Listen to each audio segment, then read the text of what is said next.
사무엘상 10장 9절부터 16절 말씀 마음을 집중하시고 함께 읽어보십니다. 그가 사무엘에게서 떠나려고 몸을 돌이킬 때에 하나님이 새 마음을 주셨고 그날 그 징조도 다 응하니라.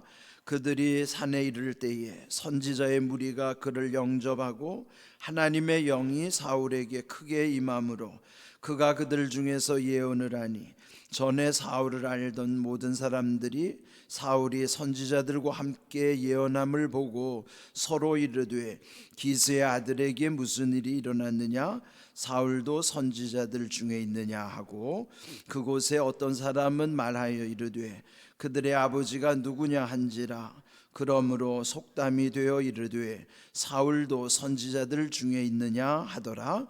사울이 예언하기를 마치고 산당으로 가니라.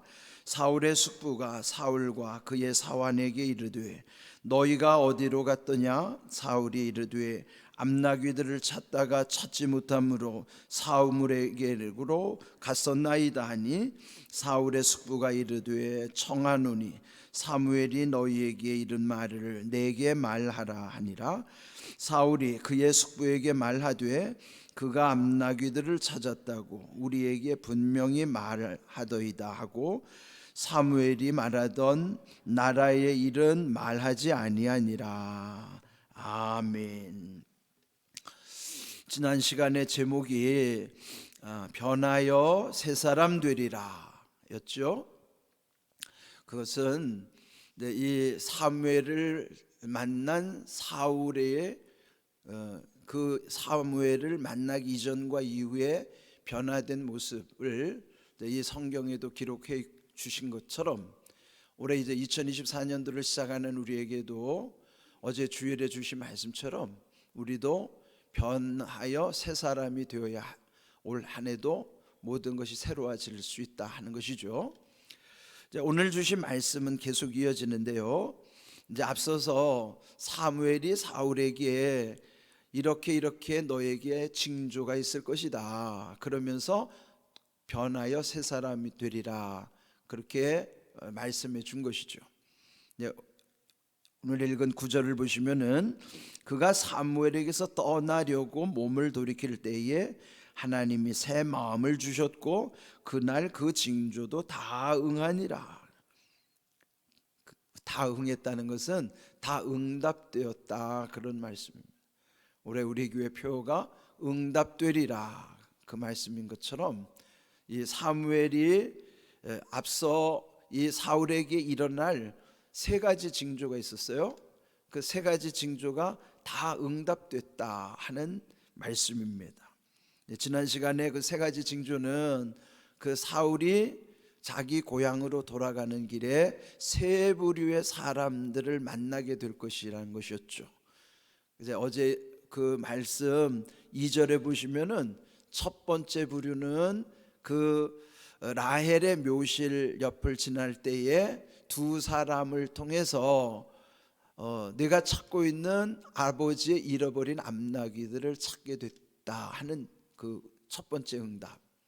그 다음에 두 번째로는 그들이 다볼 상수리 나무에 이르렀을 때에 베델로 올라가는 세 사람을 만나게 될 것인데, 그들이 들고 있는 새 떡덩이 세 개 중에서 두 개를 너에게 줄 것이다. 자기가 가진 세 개 중에서 두 개를 준다고 하는 것, 그것도 세 사람이 세 덩인데 이 사울과 함께한 사환에게 떡 두 덩이를 준다는 그게 쉬운 일이 아니죠. 그리고 세 번째로는 또 어제 읽은 그 6절에 보시면요, 4절에 보시면은 하나님의 산에 이르게 될 때에 선지자의 무리를 만나게 될 것인데 그들로 인하여 내게 여호와 영이 크게 임하게 될 것이다 라고 하는 예언의 말씀이 있었어요. 그런데 저희 말씀드린 것처럼 이렇게 만나는 것이 참 소중한데 잘 만나야 복이 되는 거예요. 그래서 그 세 부류의 사람들을 만나게 될 것을 예언한 대로 그게 이제 다 응했다, 응답이 됐다 하는 말씀입니다. 또 10절 그 세 번째 응답이 된 걸 다시 한번 여기서 강조하는 것이죠. 그들이 산에 이를 때에 선지자의 무리가 그를 영접하고 하나님의 영, 즉 성령이 사울에게 크게 임하심으로 그들 중에서 이 사울도 예언을 하게 되었다. 성경에서의 예언이라는 것은 예가 한문으로 맡길 예자예요. 미리 예자가 아니에요. 미리 일어날 일에 대한 말씀이기도 하긴 하지만 더 정확한 의미는 맡길 예자의 맡길 예언, 즉 하나님이 맡겨주신 말씀. 그러면 제가 여기서 하나님의 말씀을 전하는 것도 이것도 예언이에요. 미리 일어날 말씀이 아니라 하나님이 저에게 맡겨주시는 말씀을 전하는 것이기 때문에 설교 자체도 예언인 것이죠. 그래서 여기에 이 사울도 이전의 모습과 달리 그도 선지자들처럼 예언하는 모습을 보게 된 거예요. 자, 11절 전에 사울을 알던 모든 사람들이 사울이 선지자들과 함께 예언하는 것을 보고 그들이 서로 말하기를 기스의 아들에게 무슨 일이 일어났느냐? 사울도 선지자들 중에 있느냐? 사람이 달라지면 놀라지 않겠어요? 예전에 알던 사람과 달리 뭔가 그 사람이 말하는 거라든지 또 품위가 달라지거나 그런 모든 것이 변화되면은 주변 사람들도 놀라게 되는 거예요. 그러니까 이 사울을 알던 전의 사람들이 이 사울의 예언하는 모습에 아주 충격을 받은 거예요. 그래서 오히려 이제 그의 그 모습이 속담으로 내려올 정도로, 그러니까 12절 속담이 되어 말하기를 사울도 선지자들 중에 있느냐. 그러니까 사울도 선지자들 중에 있느냐라는 속담은 사람이 이렇게 막 앞뒤가 급격히 달라질 때 쓰는 표현, 관용적 표현이 이런 속담으로 남게 됐다 하는 것이죠. 그러다 보면은 사울이 얼마나 변화됐길래 이 정도일까? 그러니까 여러분, 이 변화라고 하는 것은 자기가 변화되기를 원해서 되는 게 아니에요. 그러니까 어제 주신 말씀처럼 변하여 새 사람 되리라 하는 것은 될 것이다 라는 뜻이죠. 내가 나로 하여금 되라고 명령하시는 것이 아니라 성령께서 함께 하시면은 우리의 삶은 누구든지 다 변화가 되는 거예요. 하나님이 변화를 시켜주시는 것이거든요. 이렇게 사울이 변화된 모습으로 이제 돌아오게 됐어요. 자, 그런데 14절을 보면은 사울의 숙부라고 그러면 작은 아버지죠.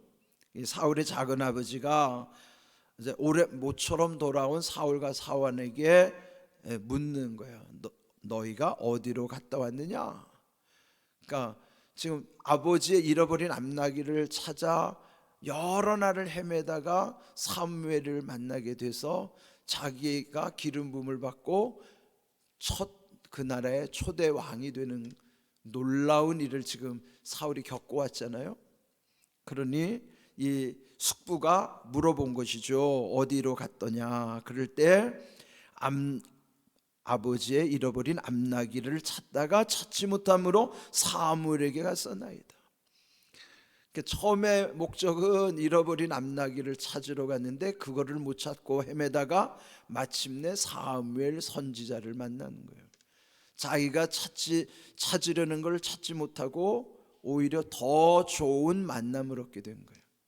그러니까 우리 인생도요, 내가 찾아야만 하는 것을 찾지 못했다 하더라도 결코 실망하지 말 것은 그거를 못 찾았다 하더라도 더 좋은 것을 찾게 하시는 하나님의 뜻이 있기 때문이에요. 그러나 여러분, 이따금 여러분이 찾으려고 막 헤매다가 오히려 그보다 더 귀한 것을 찾게 하시는 하나님의 뜻이 여러분에게 이루어진다면 그게 은혜인 거예요.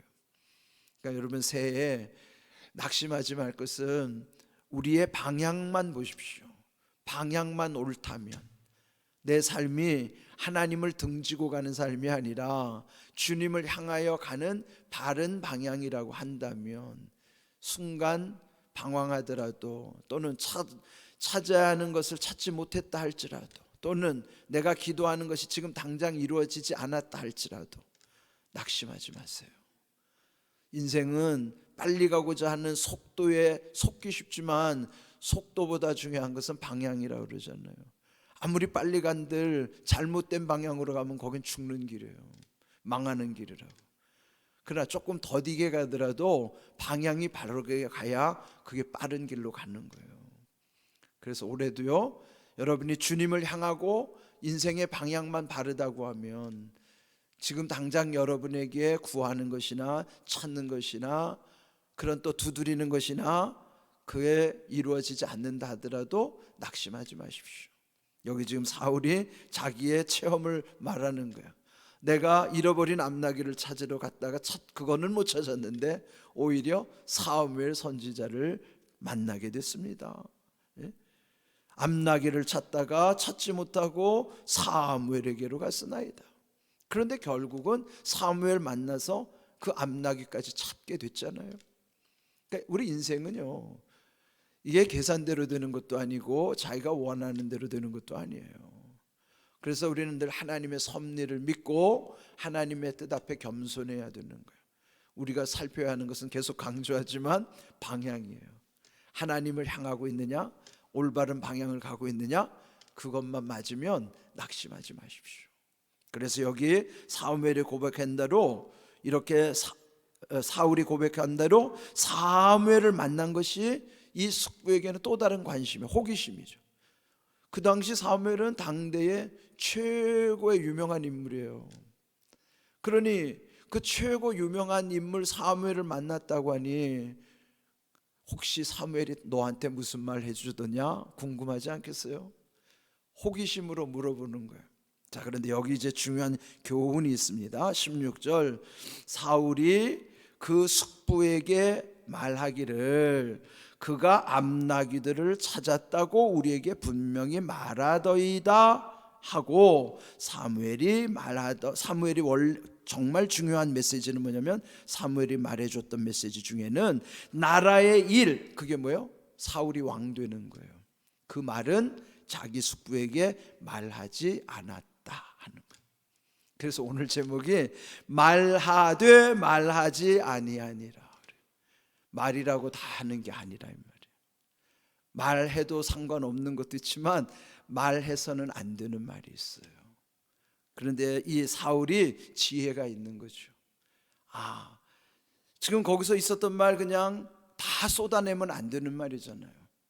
원래 처음에 자기들이 처음 길을 떠났던 목적은 암나귀를 찾는 거예요. 그런데 사무엘을 만나고 나서 그거 응답됐어요. 그래서 숙부에게 그것만 말한 거예요. 사무엘이 뭐라고 말하더냐 그럴 때 우리 잃어버린 그 나귀를 찾았다고 말합디다. 틀린 말 아니죠. 그런데 이거는 개인적인 일이니까, 사적인 일이니까 말해줘도 상관없어요. 개인적인 일이니까. 그런데 사울이 그 나라의 처음 왕이 될 것이라고 말해준 거는 이거는 나라에 관한 일이에요. 공적인 일이라고. 그러니까 우리가 공과 사를 잘 구분해야 돼요. 내가 사적으로 무슨 말이든지 해줄 수 있는 거는 상관없어요. 그런데 공적인 관계라는 거는 나만의 문제가 아니라 나 외에 또 다른 사람들, 또 다른 공동체, 또 다른 이 큰 나라와 민족과 다 연결되어 있는 이 중차대한 문제가 공적 관계예요. 쉽게 생각하면 사적 관계는 나와 우리 집안과 우리 가정, 그냥 자기에게 국한된 거는 개인적인 문제라고요. 그런데 적어도 나 아닌 사람, 서로의 관계 다 공적 관계예요. 교회도 마찬가지고. 그래서 나와 우리 가정에 해당되는 건 사적인 문제고, 나 외에 다른 사람이나 다른 공동체, 교회와 지역사회와 여러분 직장과 모든 사회는 다 이게 공적 관계라고요. 그래서 공과 사를 구분해야 돼요. 이거 섞으면 큰일 나는 거예요. 사적인 일을 공적인 것처럼 해도 안 되고 공적인 일을 사적인 것처럼 해도 안 돼요. 공과 사는 분명해야 돼요. 안 그러면 혼란이 생기고요. 그래서 이 사울이 변하여 새 사람이 됐더니 분별력이 생긴 거예요. 그래서 공과 사를 구분해서 말해줘도 상관없는 것, 잃어버린 암나귀를 찾는다고 합디다. 그럼 말해줘도 상관없어요. 그런데 왕이 될 것이라는 것은 나중에는 누구나 다 아는 일이에요. 그러나 아직은 말하면 안 되는 거예요. 그러니까 우리가 말해야 되는 거는요, 말해줘도 상관없는 말이 있는가 하면은 아직 말해서는 안 되는 게 있어요. 어차피 나중에는 다 알게 되지만은 지금 당장 말해서는 안 되는 게 있어요. 그건 기다려줘야 돼요. 그 다음에 세 번째 중요한 거는 결코 말해서는 안 되는 말이 있어요.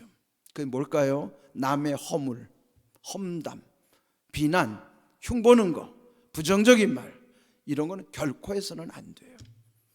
어제 우리 주일에 주신 말씀 중에 한 꼭지의 말씀이 뭐예요? 새해 말 조심하자. 예? 하나님 들으시는 대로 행하신다고 말씀하셨으니 말 조심하자 그래. 왜 말 조심해야 되는가? 요거 분별을 해야 돼요. 세 가지를 분별해야 돼요. 말해줘도 상관없는 말은 말해줘도 괜찮아요. 그런데 아직 말해서는 안 되는 건 좀 기다려줘야 돼요. 그러나 결코 말해서는 안 되는 거는 말하면 안 돼요. 험담해도 안 돼요. 어떤 사람은 은근히 걱정해주는 투로 말을 흘리고 다녀요.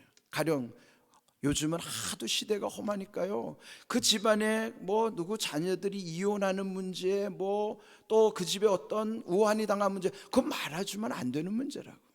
그런데 은근히 걱정하는 듯 하면서 아이고 그 집이 이렇디야, 걱정해서 하는 말이야.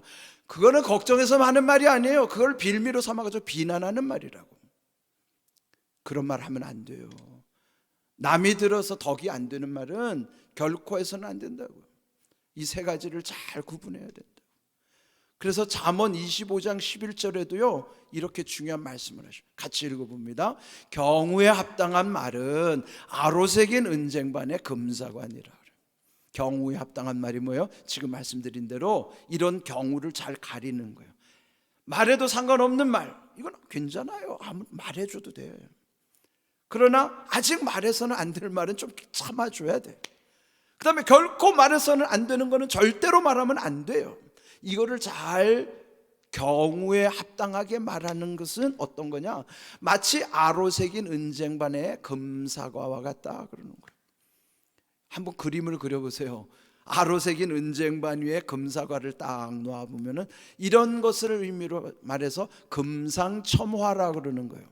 금상할 때 금은 비단금자거든요. 금상은 비단 위에, 첨화, 꽃을 첨가시킨다 그 말이에요. 비단 위에다가 꽃을 올려놓는다고 생각해보세요. 그건 뭐예요? 좋은 것 위에 더 좋은 것을 보탠다는 뜻이에요. 말을 그렇게 해야 된다는 거예요. 말을 맛깔스럽게 하고 덕스럽게 하고 말을 잘한다는 것은 그렇게 말하는 게 말을 잘하는 거예요. 말을 청산유수처럼 막 쏟아놓는다고 그 말을 잘하는 게 아니에요. 힘든 사람을 위로하고 격려하고 죽어가는 사람을 살리는 말을 하는 사람이 말을 잘하는 거예요. 말을 많이 하는 게 말을 잘하는 게 아니라 경우에 합당한 말을 하는 사람이 말을 잘하는 거예요. 그런 사람은 금상첨화란 말이에요. 아로새긴 은쟁반의 금사과 같은 거예요. 그래서 오늘 여기 주신 말씀, 말하되 말하지 아니하니라 사울처럼 자기가 말해줘야 될 것과 말하지 말아야 될 것을 잘 분별하는 것처럼 여러분이 말을 잘해야 복 받는 거예요. 말 잘못하면 화가 미치고 말을 잘하면 복을 받고. 그래서 이 입을 뭐라 그래요? 옛 어른들은 이 입을 이게 복의 문이기도 하고 화의 문이 된다고도 하잖아요. 어떻게 관리하느냐에 따라서 복을 받기도 하고 저주가 임하기도 해요. 하나님이 민수기 14장 24절 28절 말씀하신 대로 너희 말이 내 귀에 들린 대로 내가 너에게 행할 것이라고 말씀하신 거죠. 올해 말 조심합시다. 말 조심하되 말 잘합시다. 말 잘하자는 건 잠언 25장 11절을 새겼어요. 경우에 합당한 말은 아로새긴 은쟁반의 금사관이라. 얼마나 귀한 일이에요. 새해 여러분 모두에게 해당하는 말씀이 되기를 주님의 이름으로 축복합니다. 아멘.